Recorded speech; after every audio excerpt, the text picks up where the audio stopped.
Bismillahirrahmanirrahim. Selamat datang kembali di channel Screen Coding. Melanjutkan video sebelumnya, kita ada permasalahan di pemanggilan validation ya. Kenapa validation itu gak bisa dipanggil di base controller dan harus dipanggil di controllernya sendiri seperti ini ya. Nah, sebenarnya ini sangat simple karena memang kesalahan saya. Kalau teman-teman teliti, mungkin teman-teman gak akan salah ya. Karena kemarin kita melakukan perubahan itu di sini di base controller yang berada di vendor gitu. Makanya nggak ada perubahan ke aplikasi kita. Di sini kita lakukan perubahannya. Nah, yang seharusnya kita lakukan perubahan di mana? Di base controller yang ada pada folder app controllers kita gitu. Jadi ini bisa aja diubah. Misal kita mau pemanggilan session, ini kita bikin aja variabelnya protected session. Terus ini kita panggil di session config services session gitu. Udah. Terus kita bikin lagi sebuah variabel baru namanya validation. Kemudian di sini baru kita panggil this validation ini, this validation, terus config services baru validation. Nah, ini. Nah, kalau udah seperti ini, sekarang kita coba hapus yang di sini validationnya. Terus ini kita ganti jadi this validation. Seperti ini. Oke. Nah, kalau udah seperti ini, kita lihat lagi di form registration kita. Ini kita refresh. Nah, kita lihat di bagian network. Terus kita lakukan register. Nah, ini berhasil validasinya gitu ya. Jadi kalau kita lihat ada pesan-pesan error. Nah, itu kesalahan kita kemarin. Baik, untuk ini kita commit dulu. Kalau ini adalah section untuk kita bikin registration user ya, user registration. Jadi terus ada beberapa perubahan. Terus kita git add all filenya, git commit min terus kita bikin ini sebuah fitur yaitu create a user registration itu. Oke. Setelah itu saya akan coba untuk nge-refactor codingan di bawah ini. Nah, ini kalau kita perhatikan emang kita cuma sekali pakai ya kan untuk register ini gitu sekali. Tapi nanti kita akan menggunakan ini di banyak tempat. Misal untuk semua bagian post data nanti login gitu ya. Dan lain-lainnya kita akan menggunakan request Ajax seperti ini. Nah, gimana kalau ini kita pindahkan menjadi sebuah function ataupun menjadi sebuah modul gitu. Jadi bisa digunakan dimanapun nantinya. Kalau menggunakan modul, di sini teman-teman kalau memang pernah bikin pakai jQuery modulnya gitu ke dalam sintaks ES6, teman-teman bisa sharing ya gimana. Tadi saya coba secara sendiri itu nggak bisa saya bikin untuk pakai ES6 syntax. Jadi saya pindah untuk menggunakan vanilla JavaScript untuk request XHR-nya gitu ya. Jadi ini saya menggunakan nanti vanilla JavaScript, nggak menggunakan lagi jQuery gitu. Jadi di bagian public gitu ya, ini saya close dulu. Terus di bagian public di JS saya akan bikin satu file namanya. Sebelum itu saya akan hapus ini karena saya nggak menggunakan ya. Oke. Terus di bagian sini saya akan bikin satu file namanya post request.js gini. Terus saya bikin post request.js seperti ini. Saya akan bikin sebuah function di sini. Saya panggil dengan const post request. Terus dia menerima apa saja. Nanti saya akan menerima banyak hal. Kita lihat di sini. Kita akan menerima formnya, terus URL, terus karena ini memang udah modul untuk post request, saya nggak akan ngirim ini. Ada dua tadi, form sama ini sama URL. Terus saya mau bikin button submitnya, ID-nya apa gitu. Terus teks dari button submitnya itu, gitu. Terus satu lagi redirect URL-nya, gitu ya. Jadi ada berapa? 1, 2, 3, 4, 5 yang kita kirimkan ke function ini. Sehingga dia menjadi form ini, terus URL button submit gini, sorry. Terus button submit teksnya, dan yang terakhir redirect URL gini. Oke. Nah, seperti ini. Ini ada 2 koma. Sorry, button submit kita kemana? Button submit. Oke. Nah, kalau udah seperti ini, pertama kita lihat formnya itu akan kita tambah event listener. Jika dia submit, kita lakukan apa gitu kan. Jadi kalau di vanilla JavaScript, ini jujur saya juga kurang memahami dan mengerti. Sehingga ini hasil saya pelajari bahkan dari ChatGPT ya. Jadi kalau teman-teman ada saran yang wah lebih simplified, lebih sederhana atau lebih efisien codingannya bla bla bla seperti ini. Nah, teman-teman nanti sharing aja gitu. Ini berdasarkan apa yang saya pelajari saja. Gitu. Jadi formnya itu pertama saya akan add event listener. Terus saya bikin apa eventnya itu submit. Nah, saat di submit ya gini. Ini ya. Oke, saat di submit kita prevent default seperti biasa. Oke, setelah prevent default kita lihat lagi. Nah, setelah kita prevent default, nanti kita lakukan proses ajak request. Tapi ada beberapa yang kita butuhkan seperti data, kita inisiasikan di atas terus gitu ya. Bisa kita ambil dia cons ya seperti ini, form data, dia akan ngambil new form data dari formnya gitu ya. Terus baru kita bikin variabel xhr itu diambil dari new XML HTTP request. Jadi XHR ini itu adalah singkatan dari ini ya, X terus HR, XML HTTP request gitu. Terus XHR open. Nah, kemudian dia melakukan request yang metodenya itu post URL yang kita kirimkan yaitu URL yang diterima di parameter gitu. Terus ini true apa? Saya lihat dulu. Nah, kalau dia true berarti dia asinkronus gitu ya. Nah, gitu. Jadi URL yang kita kirimkan tadi nanti kita definisikan di sini yaitu registration store gitu. Terus kita akan ngeset headernya seperti ini. Nah, ini kalau nggak salah saya, yang pertama header name itu X requested with. Nah, ini adalah header dari HTTP yang memang udah konvensinya seperti ini gitu, yang biasa dipakai untuk mengartikan bahwa inilah header sebagai request gitu ya. Kemudian XML HTTP request ini yaitu dia custom header yang diassign ke custom header yang memang value-nya itu XHR atau XML HTTP request yang mengartikan bahwa dia objek dari XHR ataupun ini basis dari Ajax gitu ya. Jadi emang kita harus nge-share request header ini gitu supaya bisa melakukan request Ajax-nya gitu. Kemudian setelah ini kita ngeset response-nya. Jadi kan kita ngambil response type gitu ya, JSON. Nah, jadi kita mau terima nanti JSON keluarannya. Terus kalau kita lihat di sini kita ada ini before send. Nah, before send ini itu sama dengan seperti XHR, dia onload star ya, gini onload star.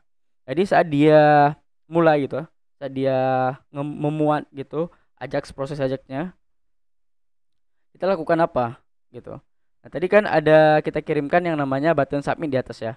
Dimana button submit ini nanti dia kalau ini ya kita akan ngambil seperti ini. Nanti kita ambilnya pakai vanilla JavaScript juga, yang artinya dokumen get element by ID gitu ya. Nah, jadi di sini kita udah dapat button submit nanti ya, misal. Terus button submitnya itu, button submit kita nggak nge-disable, tapi button submitnya itu kita bikin apa? Inner HTML-nya kita masukkan. Ya ini spinnernya yang putaran itu ya, putaran loading itu. Terus saat dia selesai atau complete, kalau di sini complete, kalau di jQuery, kalau di vanilla JavaScript seperti ini. Nah, inner HTML-nya itu kita masukkan button submit text yang kita terima di sini. Nah, kalau udah seperti ini, kita lanjut ke bagian suksesnya. Gimana kalau dia sukses gitu? Jadi kalau sukses dia gini, XHR onload. Kalau dia berhasil memuat semua prosesnya atau requestnya, kita ambil responsnya gitu. Terus kita ambil dari XHR response. Jadi XHR ini kan nanti banyak nih isiannya. Nah, kita ambil response sebagai respon yang kita butuhkan.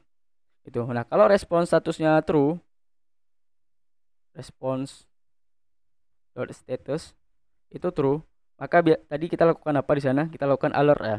Lakukan alert respon message, terus kita arahkan dia ke window dot location dot href, terus dia ke redirect URL yang kita terima di parameter tadi. Nah, itu udah semua kepakai argumen ataupun parameter yang kita kirimkan ke sini.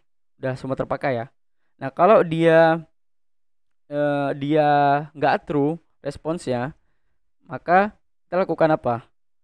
Pertama, kita akan ngambil objek dari si response errorsnya gitu ya. Jadi case dari kita melakukan perulangan berdasarkan case dari response errors gitu ya. Errors. Nah, terus kita for each gitu. Setelah kita ambil case-nya per case-nya, kita for each dia, kita ambil key-nya.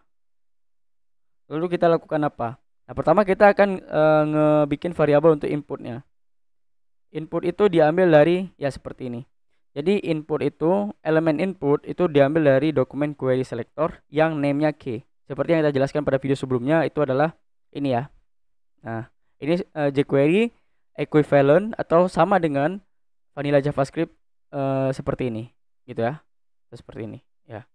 Itu sama dengan yang ini. Nah, kalau udah seperti itu, inputnya itu kita akan berikan dia kelas input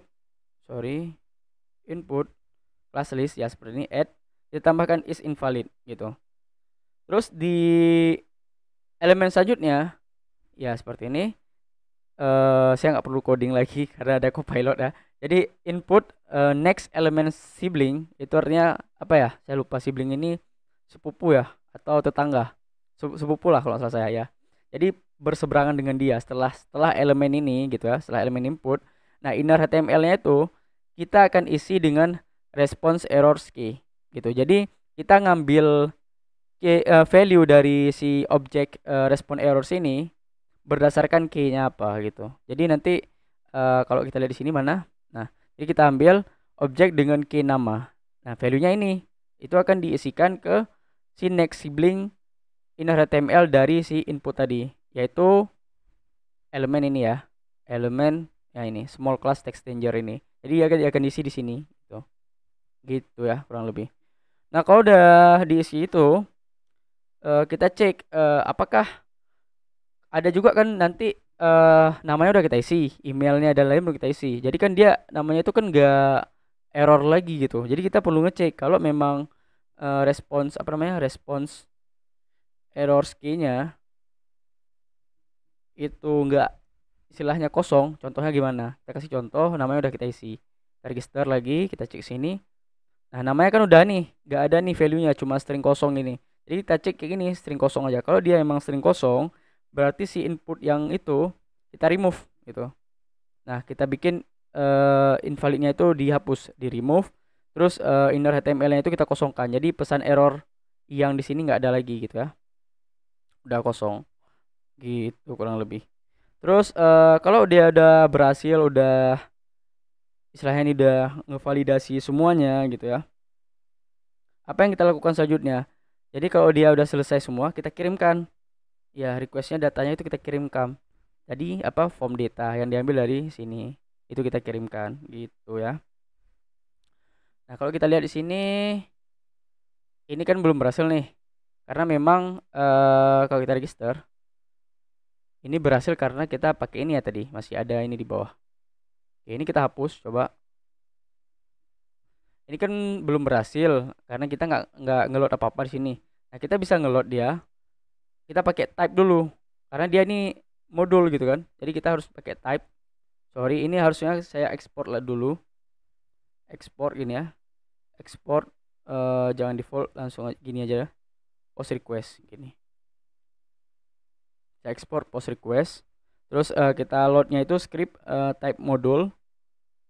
Terus kita import pakai ES6 syntax gitu ya. Kita import si post request tadi.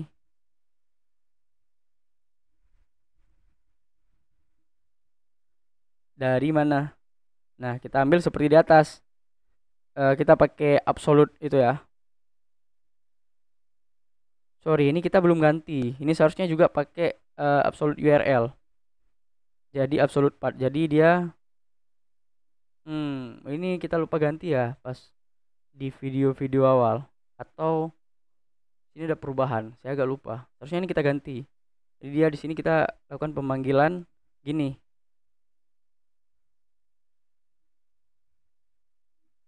Gini dah. Lakukan base URL. Jadi dia absolute jadinya. Terus ini juga kita masukkan ke sini. Nah, sekarang kita panggil dia ke ini, base URL. Dia di bagian mana tadi? Post requestnya di bagian JS ya. Bagian JS baru kita panggil post request gini .js gitu ya. Nah, kalau udah seperti ini kan belum berhasil sebenarnya karena dia belum menerima parameternya dan kita belum panggil function post requestnya. Jadi kita perlu ngirim parameternya, kita definisikan dulu. Nah, gini, const ini nggak pakai register, kita bikin form aja.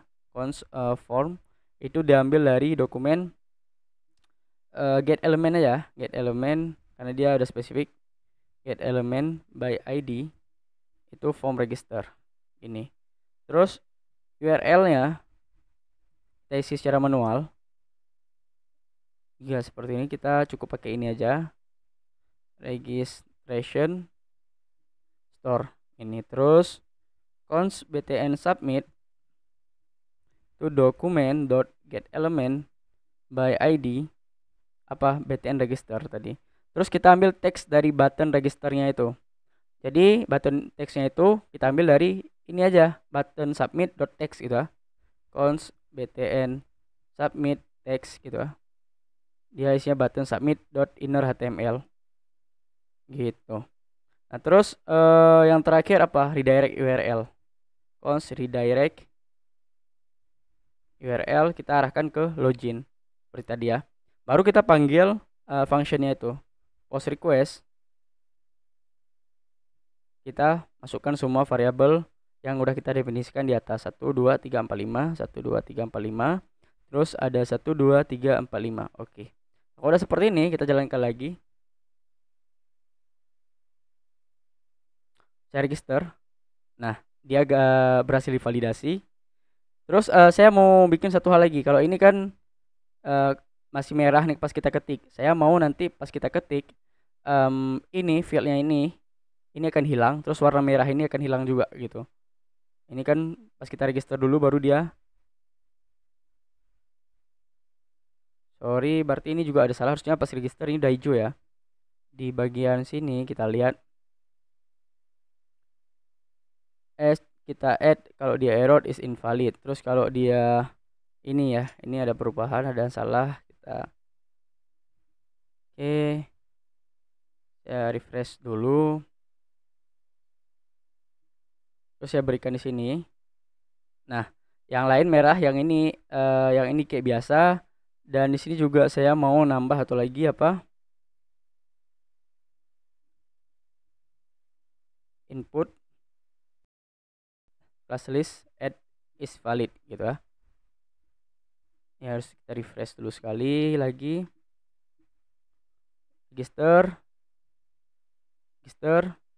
Nah, ini udah hijau, tapi saya mau nanti pas ketik kayak gini, ini tulisan merah juga hilang dan border merah ini juga hilang gitu. Jadi ini kita tambahkan di mana? Jadi ini kita tambahkan setelah di luar ini ya, di luar eval listener submit form tadi gitu. Jadi di luarnya itu kita bikin const form inputs gitu ya. Kan banyak nih inputannya, inputs kita bikin. Terus kita ambil form query selector all. Kita ambil semua elemen yang dia punya apa namanya tag input gitu akan dimasukkan ke dalam variabel form inputs ini. Terus kita looping dia. Nah, for each kita looping semuanya dan kita ambil setiap elemennya itu kita beri nama input gitu ya. Apa yang mau kita lakukan? Nah, di input kita tambahkan eventnya lagi, event listener. Saat dia key up. Nah, key up itu saat ada kayak ketikan ya di apa namanya di fieldnya, di inputannya gitu. Kalau nggak salah saya mau dikoreksi. Nah, kita lakukan apa saat ada itu? Nah, kita hapus saja. Nah, kita hapus is invalid, terus kita siblingnya kita hapus, dan ini enggak kita bikin valid. Ini cukup apa? Ini kita segini aja. Nah, gini aja ya. Kalau kita refresh lagi, kita register. Nah, ini ada merah-merah, tapi pas saya ketik di sini, nah, yang merah-merah itu udah hilang tadi karena kita udah isi. Nah, gini ya. Udah isi, walaupun nanti dia error lagi. Ada error di tempat lain gitu. Yang penting saat kita udah ketik itu dia udah hilang merahnya. Nah, gini. Oke. Mungkin video kali ini cukup segitu saja. Kita commit dulu ini. Get status. Kita lihat perubahannya apa aja. Ini kita hapus, ini kita modified, ini kita tambahkan. Oke. All get commit min m. Terus kita bikin refactor apa nih? Jadi refactor Ajax request gitu ya. Create Ajax post request standalone. Kurang lebih kayak gini lah. Ini terserah teman-teman lah ya. Oke. Nah, kalau udah seperti ini, udah itu aja. Sekian dan terima kasih.